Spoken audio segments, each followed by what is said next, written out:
Good morning from the United States Sports Academy in Daphne, Alabama. I'm Dr. Arthur Ogden, and this is Sports Talk. We want to thank all of you who have tuned in to us, and all of you who keep making contributions to us at sportstalk.ussa.edu. This morning I have two very, very special guests on our panel, both of them veterans of our military.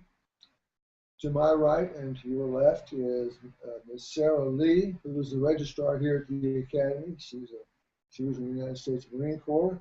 And to my left is Ms. Tanya Butler Collins, who's a doctoral teaching assistant and has some excellent credentials in sport training and sport exercise physiology.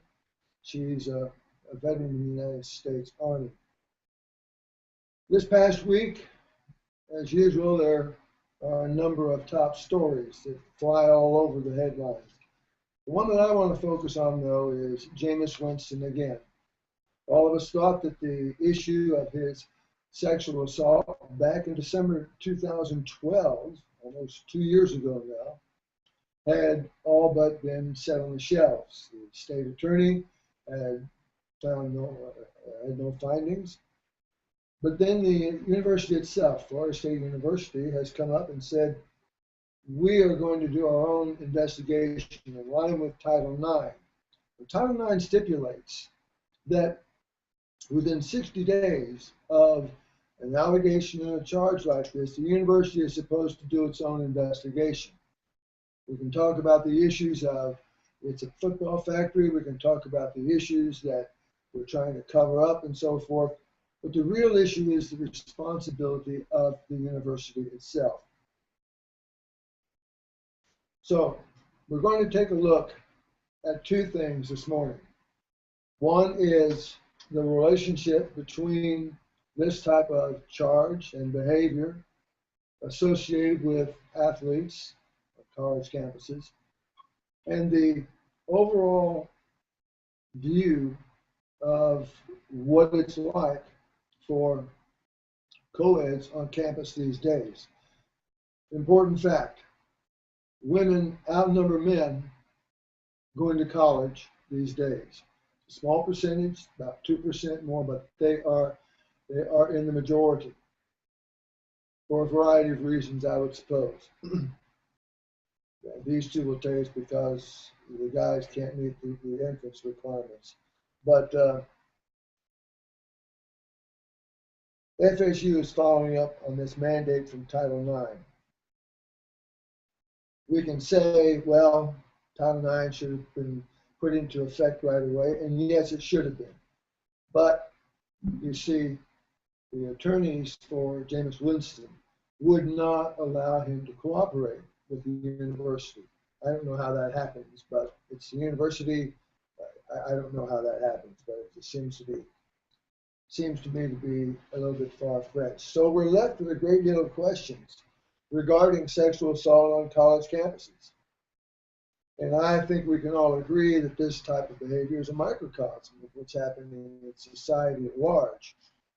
There's been a significant interest, those of you who read the Chronicle of Higher Education, to try to address this issue. And in all of our research, we find that universities are instituting programs for incoming freshmen and so forth. But how these approaches affect college athletes is our focus today. As I mentioned, both of you are veterans. We want to thank you for your service to our country. And we also take a look at the college athletes, and particularly the major universities who are high profile all the time. Some of them don't quite appreciate that and feel as though they have a privileged life, and because of that, they think that they can pretty much do as they please. Of course, University of Oklahoma, just in the past 2 months, has exhibited to a couple of their high-profile athletes. No, you can't. Goodbye. You're done. One of them had to do with a star running back who hit a girl in one of the malls in Norman, Oklahoma. The president of the university, David Bourne, who's a former senator and a former governor, said, Coach, I'm sorry, he's done. So they took a stand. And I think that was very, very admirable. So, veterans. Would we believe that college athletes, by their wiring, are more prone to sexual assault attacks than other segments of the campus? Lead off with a registrar on this one. Well, I think that athletes, as I would agree with men in the military, have a certain amount of an untouchable sort of logic. They have to believe um, that they can do anything in order to succeed out on the field or in whatever they do. I think that sometimes crosses over a line where they think that they can do other things, such as have their way with women or without any kind of repercussions. So I think that it's not only something that happens with student athletes, but that sort of celebrity status that they have in their mindset um, makes them more prone to maybe cross that line and believe that they're entitled to have a woman, whether consensual or not, be sexual with them. Because the victim at Florida State went to the police department, the city police department, right after the assault, right from Jameis Winston's apartment. And then there was another person in the apartment who supposedly was taking pictures or videos or whatever sick nonsense was going on. And Jameis Winston claimed it was consensual. I find that a stretch of the imagination. Tanya, your views? I agree with Sarah and piggyback on that, but I would question the term wiring as to more conditioning. I think as a coach from, I have coached from 6-year-olds to college athletes, and I see from the very beginning that we now are not even allowed to give constructive criticism to their ability to play. We must always boost them up, and we must tell them how great they are. So from the very beginning, we're conditioning them to, and we're creating this godlike status, and with no regard to their ability to perform whatsoever. But if they get to a point to where they reach that college athlete or pro status, they have already conditioned their mindset that they are above everything. They're above the law. They're above um, conditions that are applied to everyone else, that, college campuses look at athletes as commodities. And so when we look at them as commodities and we are looking at them as being, our public relations, but we don't hold them to the same standard that we would hold everyone else, and we cover up and we don't allow them to, have consequences or personal responsibility. I mean, we can't tell them that they can behave a certain way here and perform and be aggressive and do what you need to do to win, and think that the majority of their time is spent out there on the field performing and acting this way. We can't think that this is not going to carry over into their private life, and there's not an automatic switch that turns off and said the behavior here is okay, but the behavior here is not okay. Well, that's not because of the sport itself. This is because of their conditioning and societal conditions and so forth. And so for universities like the University of Oklahoma, take a stand and say, look, you misbehaved here, you don't belong with us. And when we take a look at it, I don't think that we can make the generalizations that all athletes behave this way. And implicit is with that approach is that, well, if you play football, or if you're on a lacrosse team at Duke, or if you're on the ice hockey team or someplace else, then you're just stereotypically you're going to be some kind of group. So that leads into what do you believe are the societal factors which are contributing to us witnessing a seemingly much higher percentage of sexual assault charges being brought against college athletes. And I think you touched on that quite well. But is it a fact that athletes commit more of these horrendous assaults than non-athletes? That's a loaded question. I don't know the answer, but go ahead.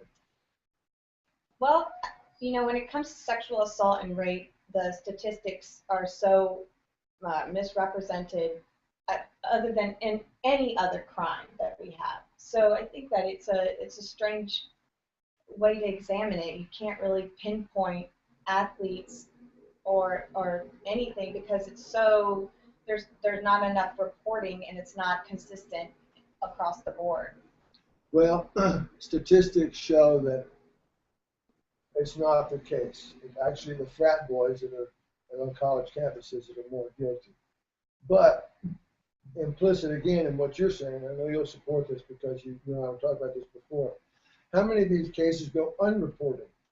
And that really is the tragedy, because there has been an atmosphere and an air of, well, it's her fault somehow or other. She was drunk, she dressed a certain way, and she winked at a guy, and Well, therefore that's traditionally how we always approach exactly, it. exactly. The physical behavior, the everything, how the appearance of the woman, how we prevent rape is to educate women on how to not be a victim, rather than facing the problem, which is how our society is set up. Historically, how men have always viewed women, how the sexuality of women has never really been their own to own. So that goes back for decades, Exactly, centuries. and that's exactly my point. And you can't expect them all to wear burqas on campus, Right. which is kind of ridiculous. Well, nor is it fair to only put the education and the responsibility on the woman for Absolutely. preventing it, and Absolutely. when we're doing no education. Well, no, and prevention of it. they were not doing no education. We're not doing enough. Well, there's a difference, okay? Steps are being taken. In our materials, what they can do is, where is it? At Oklahoma State University has a 40-minute online course that they're supposed to take or they're barred from registration. Cal Berkeley, freshman transfers must attend a sexual awareness program known as Bear Pack. Dartmouth College, Ivy League, same thing. Johns Hopkins, which has come under the Title IX rating. Johns Hopkins is not an athletic bastion; they're Division III, and they all have programs, and it's a step in the right direction. But I agree with you. There needs to be some education. But for me, the education begins in the home. As I mentioned to you before, this is a father problem. Fathers, what are you doing to educate your sons about respecting women? I mean, and I believe that this is an issue that extends to the coaches. And the coaches that I know, modern coaches that I know, do these kinds of things and talk with them about it. They don't say, hey, look, you're a star back, you're a great running back, you're a great lineman, so, just watch out. They're giving them some advice about basic moral values, and this is what it boils down to. Now, the NCAA has come out, and just this past September, has come out with their new pamphlet. It's called Addressing Sexual Assault and Interpersonal Violence, Athletics' Role in Support of Healthy and Safe Campuses. I think they give us a lot of good information, and they talk about good education programs. My concern was there was no input from any male authors. Maybe this is by design, I don't know. But I think that's unfortunate. I believe, and having talked with both of them elsewhere, that male athletes have a significant role to play in this. And I'll give this to you. What role do you think male athletes should play in this type of education program? Well, I think there's a lot of different roles that they could be put in and assume, because they are high public profile. They're in public profile positions that I think first they need to be contributing editors to pamphlets like this, because we have one-sided views on these, and again we're doing the same thing of hearing from the women and educating the women, but we have no input from the men, from coaches and men in these positions to say what they think that they should be doing, instead of being silent in this. And we hear the outcries and the roars of the women that how bad this is.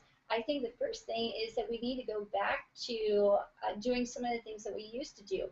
Have these athletes on standby for when women finish their jobs, librarians, and that they close up late at night, that they are escorts for them, and that they do their part in providing a safe environment by keeping them safe, walking back to the dorms, back to their homes, escorting them to their cars.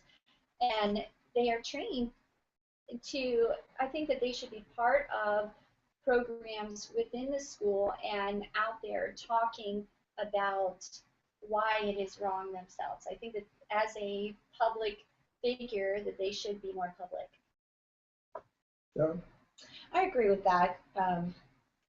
Overall, I think that education on what the meaning of consent is really important, just overall. I quite agree.